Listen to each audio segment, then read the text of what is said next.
I almost didn't go that day. That's the thing I keep coming back to. My friend Priya had been texting me since 7 in the morning. Come on, just walk with me, it'll be nice. The weather's actually decent for once. And I'd been lying in bed in my little rented flat near Victoria, staring at the ceiling, thinking about all the reasons not to.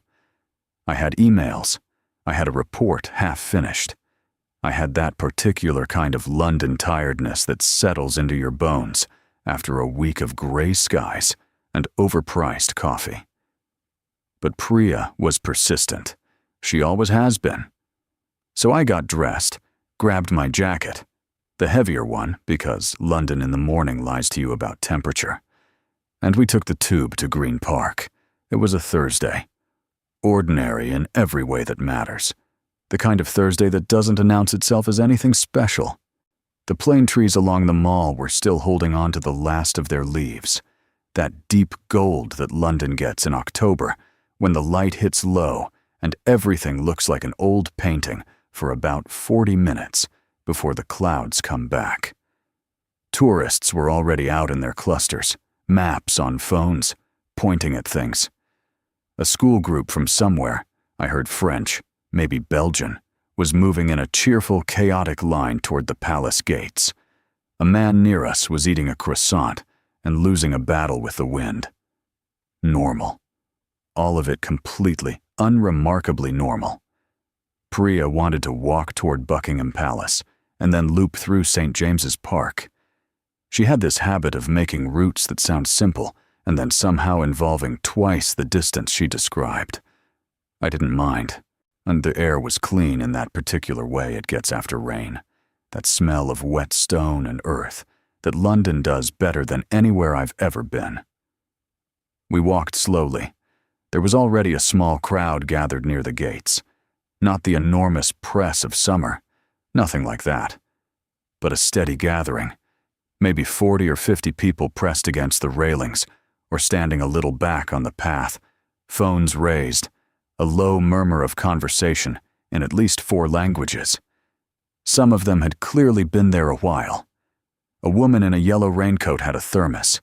An older man with a proper camera, one of those with a long lens, was adjusting his position with the focused patience of someone who had done this before. Many times. Something's happening, Priya said. Not a question. She'd lived in London long enough to read a crowd. I looked up from where I'd been watching a pigeon conduct some kind of territorial negotiation on the pavement. She was right. The energy near the gates was different. Not excited exactly. Not the buzzing anticipation you get when a big ceremonial moment is coming, when the horses are about to appear and the band is warming up somewhere in the distance. It was quieter than that. More held. Like people were waiting for something they didn't entirely want to arrive. A woman next to us, late 50s, sensible boots, the look of someone who read the news carefully every morning, leaned over slightly and said in a low, matter-of-fact voice, "The Prince and Princess of Wales are expected to leave within the hour. They're off for the extended tour. Australia first, come I believe." She said it the way you'd say the trains are running late today. Just information. Just a fact to be absorbed and filed. But something about the way she said it, off for the extended tour, landed in my chest with more weight than it should have. Maybe it was the word farewell I'd seen on someone's handmade sign earlier, half hidden in someone's bag, not yet raised. Maybe it was just the quality of the morning light. I turned back to the gates. And then I noticed the children. There were 3 of them. No, 4, I counted again, standing at the front of the small crowd, pressed right up against the railings, with that absolute commitment only children have to being as close to something as physically possible. They ranged in age from maybe 5 to about 10. 2 of them had small flags, the red, white and blue folded neatly in their little hands, not waving yet, just held. Waiting. The smallest one, a girl with 2 dark plaits and a bright green coat, was standing on her tiptoes. She couldn't see over the railing properly. She was stretching, and her feet kept slipping back to flat, and she'd go up on her toes again, determined, without complaint, just quietly refusing to accept that she was too small. I don't know why that particular image got to me. I've thought about it since, and I still can't fully explain it. Maybe it was something about the stretching, about wanting so badly to see something that you just keep trying, quietly, without making a fuss, even when it keeps not working. Priya had found us a decent spot a little to the left, or near a low stone barrier, where we could actually see the main entrance approach without craning. She was already on her phone, checking something. "It says they're leaving mid-morning," she said, half to herself. "Car to the airport. Fairly low-key, apparently." Low-key. That word again. The thing about royal moments that nobody ever tells you, if you haven't stood in one of these crowds yourself, is that they are profoundly ordinary in person, and profoundly extraordinary at the same time, and the two of those things exist simultaneously, without canceling each other out. You are standing on a pavement. Your feet are slightly cold. The person next to you smells of coffee. A bus goes by on the road behind you. And at the same time, something is happening that thousands of people have decided, by their quiet presence, deserves witnessing. That tension, between the everyday and the historic, is something I felt that morning before I even knew what I was about to see. The crowd had grown without my noticing. 60 people now, maybe more. The man with the long-lens camera had stopped adjusting and settled into position. The woman in the yellow raincoat had finished her tea and was holding her thermos at her side with the calm of someone who had learned, long ago, how to wait. The little girl in the green coat was still on her tiptoes. And then, somewhere behind the gates, a car door closed. It was a small sound, almost nothing.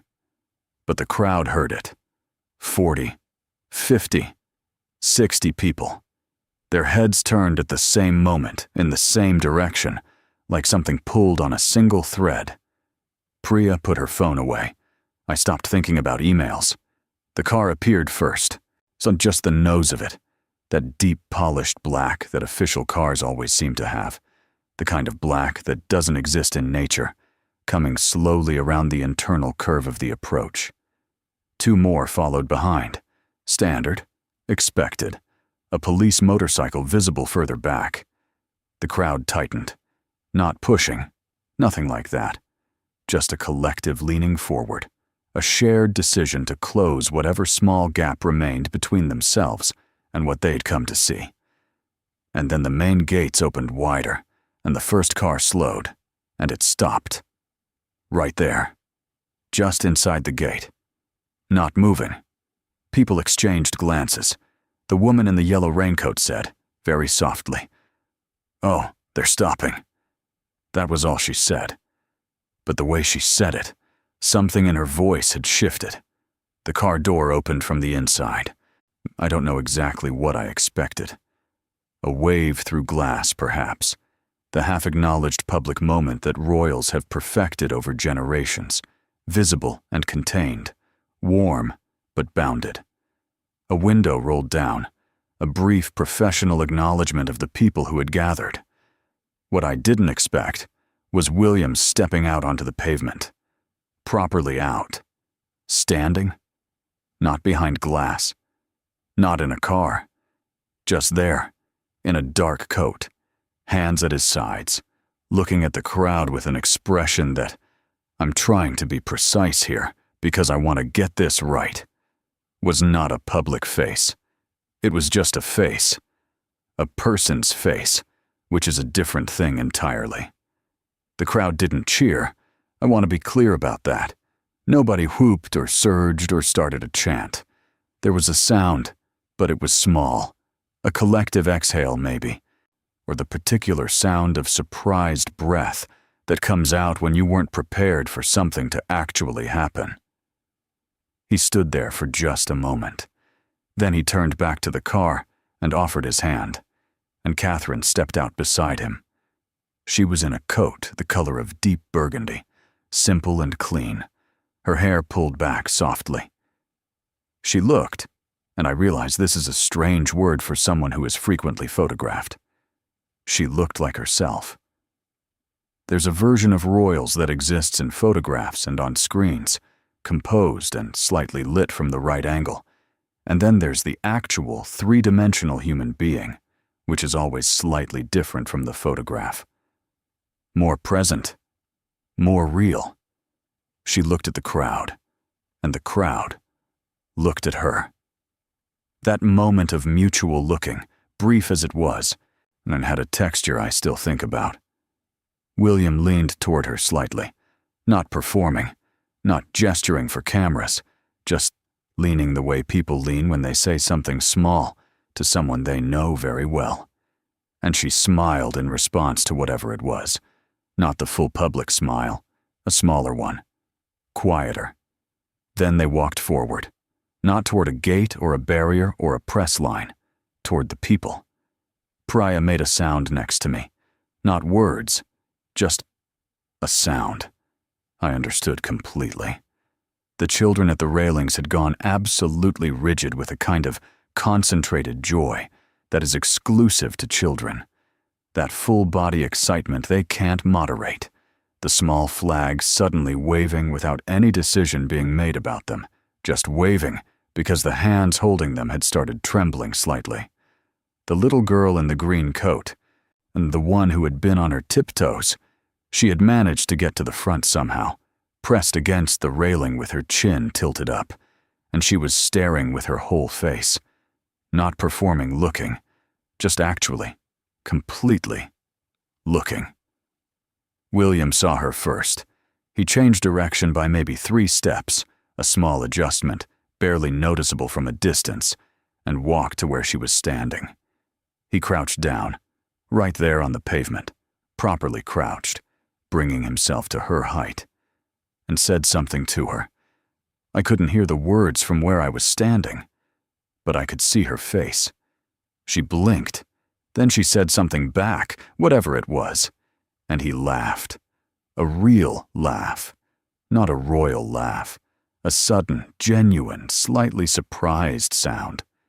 And she laughed too, and it was the most uncomplicated exchange I think I've ever witnessed in a public setting. No cameras between them, no aid hovering, just a man crouching on a pavement, talking to a child who had been on her tiptoes for 20 minutes. Catherine had moved along the crowd a little further down, taking flowers that people were holding out. There were flowers I hadn't noticed until then. Several people had brought flowers, small bouquets, carefully prepared, and she was accepting each one with real attention, not processing them the way you process a line of people, moving efficiently from one to the next. She was pausing, looking at the person who gave the flower before she looked at the flower, saying something, listening to whatever came back. An older man near the front, white-haired, in a smart blue jacket, and the kind of man who had clearly made an effort this morning, said something to her and pointed at his chest with an expression of such concentrated earnestness that even from 15 feet away you could feel the weight of whatever he was communicating. Catherine tilted her head, listening. Then she reached out and touched his arm, just briefly. The way you touch someone's arm when you want them to know you actually heard them. He looked afterward, like someone who had been given something they'd been waiting a long time for. Priya had both hands over her mouth. I realized I had been holding my breath without noticing. The thing that was happening here, the thing that was making the morning feel different from any ordinary morning, was not ceremony. There was no ceremony. No one was performing a role. What was happening was much simpler and much harder to explain. 2 people who were about to leave for a very long time had decided, in the space between the car and the gate, to be present.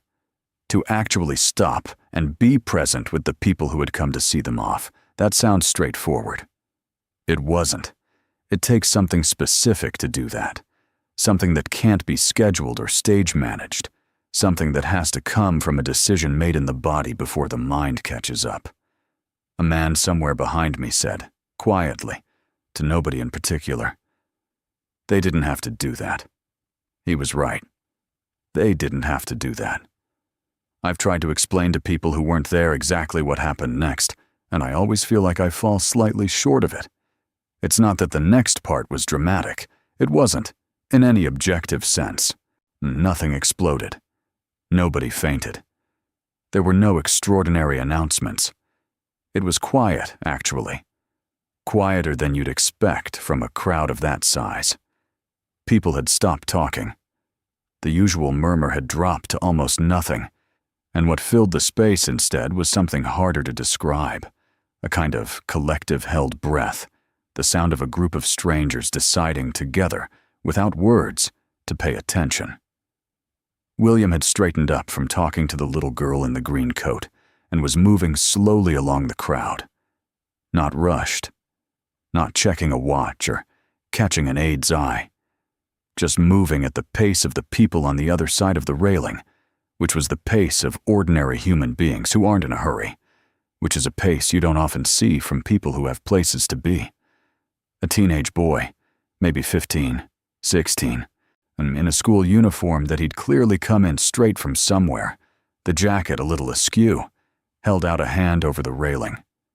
Uncertain, a bit self-conscious about it, the way teenagers are self-conscious about sincerity, like it costs them something to be genuinely hopeful in public. William shook it. He didn't grip and release. He actually shook it, the way you shake hands with someone you're pleased to meet. And he held the boy's eye for a moment, said something with what looked like a grin, and the boy went a color I can only describe as complete. Not embarrassed, just lit up from the inside in the particular way of someone who has just been seen by someone they admired from a distance. The boy turned immediately to his phone. Of course he did. But here's the thing. Before he got to the phone, for maybe 2 full seconds, he just stood there, smiling to himself. Eyes down, not at a screen, just at the pavement. Just sitting with it for a moment. I liked him for that. On the other side of the crowd, Catherine had reached a woman who was, it became clear from the way the people around her had cleared a little space, in a wheelchair. An older woman, 70s perhaps, with a good coat, and the look of someone who had organized herself very carefully for this morning. She had a small bouquet, white flowers, neatly wrapped in paper, balanced on her lap. She'd been holding it since before I noticed her. Catherine bent toward her. I want to be careful about what I say here, because I can only tell you what I saw, not what was said. What I saw was this. Catherine crouched down, bringing herself to the seated woman's level, the same way William had crouched to the child. She took the flowers with both hands, not just one, and then the woman reached out and touched Catherine's face, just lightly, just with her fingertips for a second. The way elderly people sometimes touch young faces, not presumptuous, not strange, but tender, in a way that belongs to a different generation's understanding of what tenderness is allowed to be in public. Catherine didn't pull back. She didn't manage the moment. She just let it be what it was. Whatever the woman said, Catherine listened, and when she responded, she stayed at her level the whole time, not straightening up to signal that the moment was drawing to a close. The woman with the white flowers was speaking, and she was being listened to, and that was all that needed to happen. The crowd around them had gone very still. Priya was no longer even pretending to look at her phone. She was just watching, the way you watch something that you know you'll want to remember correctly. Later, she told me she couldn't explain why it affected her as much as it did. She said she kept thinking about the woman in the wheelchair, about how long she might have waited that morning, what it cost her to get there, how carefully she'd chosen those white flowers. She came for a small moment, Priya said, and she got one. She actually got one. That's the way I've thought about it since, too. There's something about the gap between what we hope will happen and what actually happens. Usually, most of the time, What actually happens is less. Something gets cancelled. Something is rushed. So like, the moment you'd imagined passes in a blur or doesn't come at all, and you adjust, the way you always adjust, and you tell yourself it's fine, which it is, mostly. But sometimes the gap closes the other way. I noticed William and Catherine had found their way back toward each other in the crowd, working from opposite ends and converging somewhere in the middle, the way people do when they're moving through the same space with a shared purpose. They weren't walking together, not exactly, but there was an awareness of each other's position in the way there is between two people who've done things like this together a long time. At some point, one of the small flags belonging to one of the children had come loose from its little stick, blown by the wind, or just the grip of small fingers, and it had fallen outside the railing, down onto the pavement near William's feet. He picked it up. He looked at it for a second, red, white, and blue, the size of his hand. Then he looked along the railing until he found the child it likely belonged to, a boy of about 6, who was staring at the lost flag with profound concentration, working out how upset to be about it. William held the flag back through the railing. The boy's face did something extraordinary. He grabbed it with both hands, then, without quite seeming to decide to, he said something, a clear child voice that carried, and I heard it. "Thank you, sir." William said something back. The boy grinned. The whole interaction was maybe 12 seconds. I was smiling, and I didn't realize it, until Priya pointed at my face and said, "Look at you." I looked away. At the trees, at the sky, at the worn stone of the path under my feet. The clouds had shifted. The October light that had been thin and gray all morning had opened up briefly into something warmer, that low amber gold it sometimes finds, and it fell across the gates and the railings and the people pressed along them, and for about 2 minutes, everything was the color of something that was being kept safe. Then William and Catherine moved back toward the car. There was applause. Not theatrical, not the kind you perform because it's expected. The kind that starts before you've made the decision, that comes out of your hands before your brain has issued the instruction. Several people called out, "Safe travels. God bless. We'll miss you." The kind of things you say to people you know, not to strangers, except that after a morning like that morning, the distinction between those two categories had blurred considerably. Catherine turned back once at the car door. She raised her hand. Not a wave exactly. Something smaller, something more personal. The gesture of someone who means it rather than performing it. A few people near the front raised their hands back. The woman in the yellow raincoat, the man in the smart blue jacket, the boy with his flag. The little girl in the green coat stood on her tiptoes one final time. The cars left. It's strange how quickly a presence becomes an absence. One moment the black car was there, still, real, and then it was moving, and then it was around the corner of the approach, and then it was gone, and the gates were still, and the crowd was still, and the morning went on the way mornings do, completely indifferent to what had just passed through it, and people didn't leave immediately. That surprised me a little. Usually when an event concludes, when the thing people came to see has happened and is done, there's a quick dispersal, the energy breaks, and everyone has somewhere to be. But this crowd didn't move like that. People just stayed for a moment in the same spots they'd been standing, and there was quiet, and people looked at each other with the expression of people who have shared something and are still working out what it was. The woman in the yellow raincoat was looking at her hands, not her phone. Her hands. The man with the long lens camera lowered it from his eye and stood for a moment, just looking at the now closed gates without taking another photograph. Whatever he'd come to capture, I think he felt he had it. Maybe he felt he had more than he'd expected. So Priya and I walked slowly away from the gates, back down the path toward the park. "I didn't expect that," she said eventually. I didn't say anything. I knew what she meant. "I came because I thought it might be nice," she continued. "Something to see. And it was that.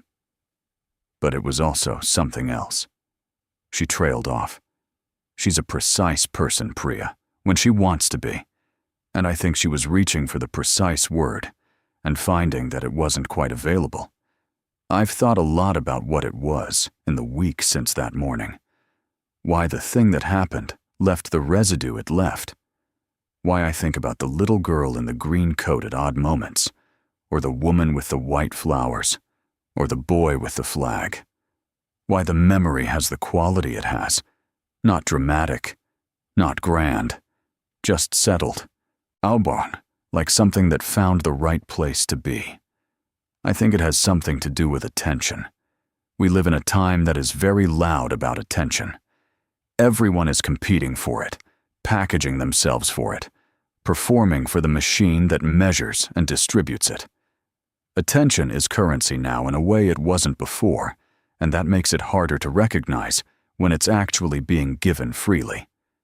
When someone is actually looking at you, and not at their metrics, not at their image, not at the version of themselves being captured in the moment, just actually looking. That is what happened at those gates that morning.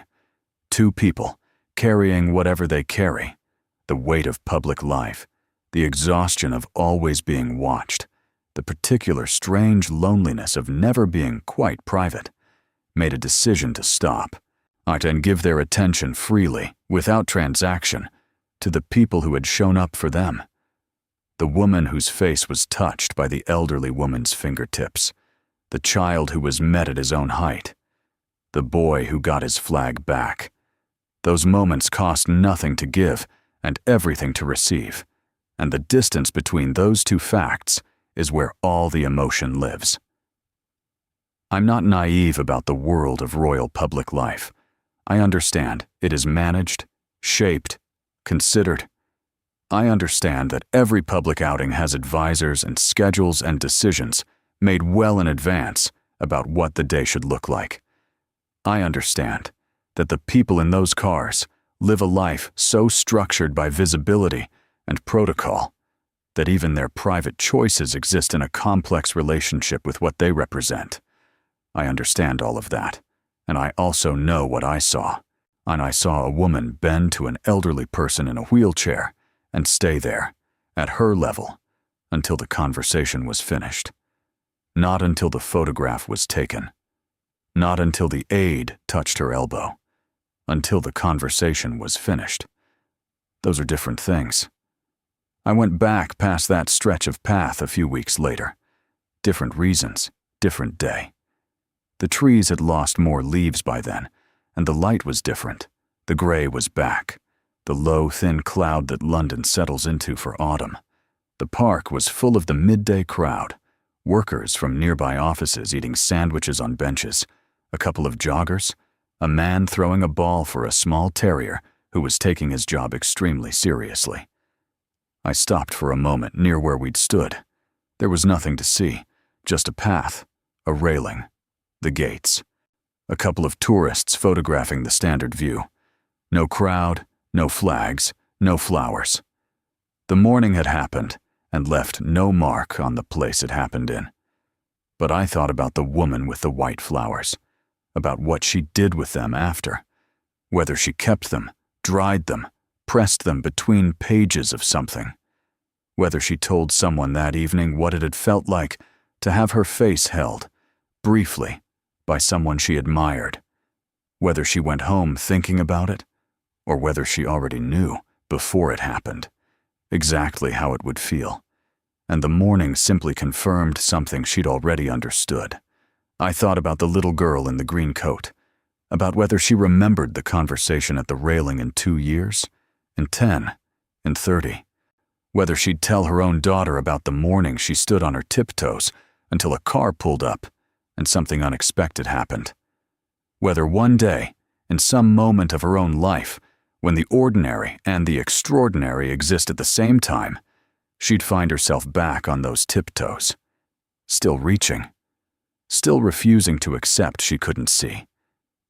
There's a thing that happens sometimes when people who carry the weight of a symbol manage, just for a moment, to put it down. When they step out of the frame and just stand on the pavement with everyone else in the ordinary morning light and talk to a child, or hold someone's hand, or pick up a small flag from the ground. It doesn't undo anything complicated. It doesn't resolve anything large. But it reminds you of something. I can't tell you exactly what it reminded me of because I don't think I have the right sentence for it yet. Something about what it means to be seen. About what it costs someone to stop and give that to a stranger. About the particular irreducible kindness of deciding, in the middle of a busy life, full of places to be, that this moment, this person, this small exchange, is worth being present for. The cars drove away, and the crowd dispersed, and the morning continued the way mornings do.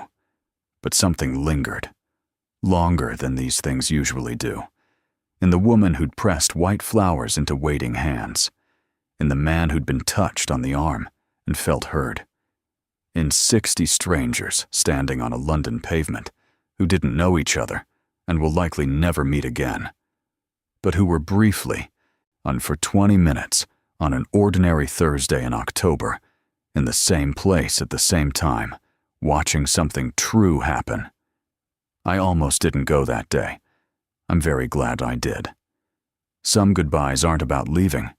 They're about telling people, the ones who waited, the ones who hoped, the ones who came just in case, that they were worth stopping for.